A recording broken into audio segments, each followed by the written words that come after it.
In a forgotten corner of New York City, tucked between rows of tired brownstone buildings, lived a boy named Dee.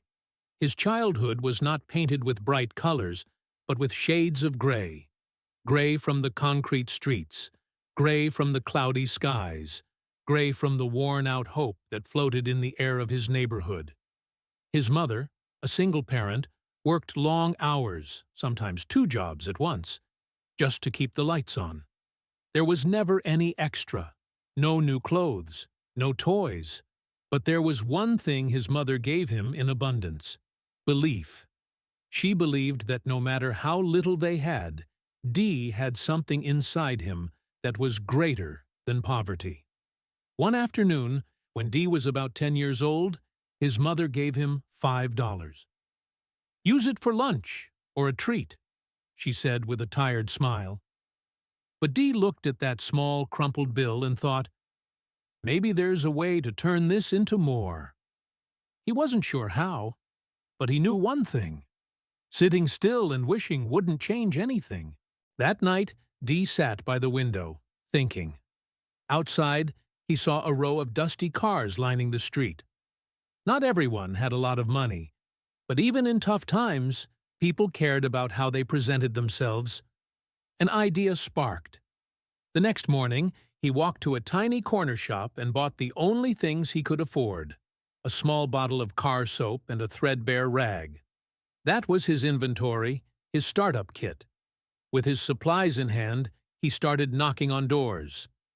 "Excuse me, sir, ma'am, I can wash your car for just $3. No need to move it. I'll do it right here." The first few doors slammed shut.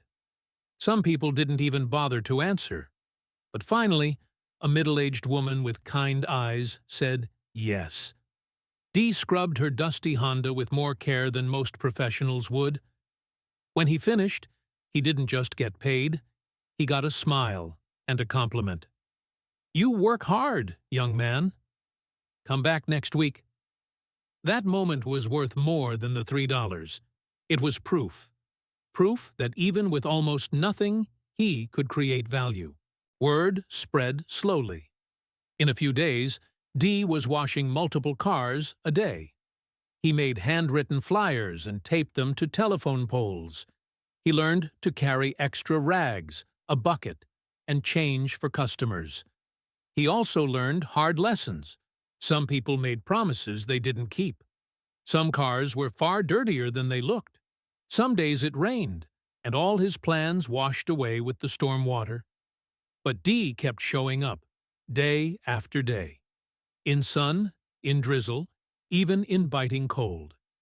In just a few weeks, his $5 had turned into 100, and then 300, enough to think even bigger. He asked 2 of his friends if they wanted to join. He taught them how to talk to customers politely, how to clean efficiently. They agreed to split earnings, and soon the 3 of them were covering entire blocks. At just 11 years old, Dee had built a small team, learned to manage inventory, negotiate prices, and maintain customer satisfaction. All without even realizing it. The first hat was clumsy, uneven stitches, rough fabric. But it was real. It was proof.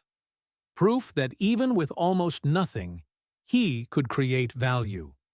On weekends, he set up a tiny table on the sidewalk. At first, people just glanced and kept walking. But then, a young man, dressed in baggy jeans and a gold chain, stopped. He liked the hat. He handed over $10 without bargaining. It was a small sale, but for the boy, it felt like a thunderclap. If one person would buy, maybe 2 would, maybe 100, maybe 1,000. He kept sewing. He kept selling. Word spread. The hats turned into shirts. The shirts turned into jackets. The jackets turned into a movement. People from the streets started wearing his designs, claiming them as their own. Music artists, dancers, trendsetters, they all found something real in what he made. It was more than clothes. It was a flag. He wasn't just selling fabric. He was selling pride, identity, dreams stitched together by calloused hands. One day, years later, the boy who once had $5 stood at the head of a multi-million-dollar empire.